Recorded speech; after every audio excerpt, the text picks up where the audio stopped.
গাছ কেন বলছি, গাছটা দেখো দেয়ালে গায়ে উঠেছে, মানে খুব যে মাটি টাটি লাগে তা না, ওরা যেখান থেকে পারে জল শোষণ করে নেয়। খুব কষ্ট সহিষ্ণু গাছ এগুলো।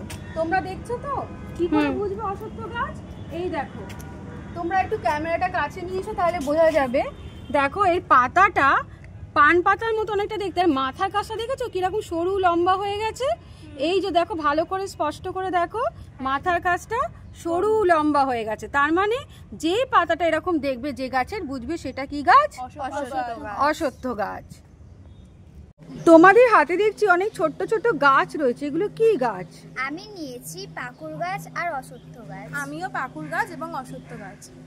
কেন নিয়েছো তোমরা এই গাছগুলো? কারণ এই গাছগুলো প্রচুর পরিমাণে বাতাস থেকে কার্বন ডাই অক্সাইড শোষণ করে এবং বাতাসকে পরিষ্কার রাখে।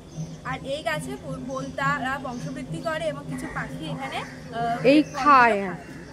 আচ্ছা, এই গাছগুলো কি কোনো বাগান থেকে নিয়েছো না রাস্তাঘাট থেকে? রাস্তাঘাট থেকে এবং ঘরের দেয়ালের ফাঁক থেকে এরা ওঠে। তার মানে এরা তো খুব কষ্ট সহিষ্ণু। হ্যাঁ, মানে ঘরের দেয়ালের ফাঁকে তো এরা জল পাবে না, অল্প জলেই এরা বাড়ে। তোমরা কি এদেরকে মানে কি করবে? এদেরকে কি ফেলে দেবে নাকি রাখবে? রাখবো। মানে মাটিতে পুঁতবে, যত্ন করবে।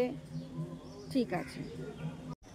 এটি হচ্ছে ডুমুর গাছ আর এটি হচ্ছে পাকুড় গাছ।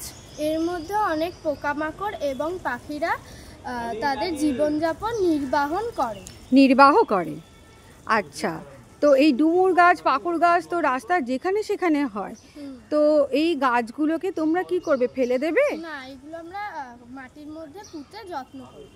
তাহলে বড় হলে এরা কি করবে? শুধু তো পাখি আর এই বোলতা বা পোকামাকড়কে আশ্রয় দেবে তা না, এরা তো কার্বন ডাই অক্সাইড শোষণ করবে। তাহলে এই গাছগুলো তো আমাদের পরিবেশের জন্য খুব উপকারী। হ্যাঁ, তার মানে এগুলো প্রচুর পরিমাণে কিন্তু কার্বন ডাই অক্সাইড শোষণ করবে, বাতাসকে পরিষ্কার রাখতে সাহায্য করবে।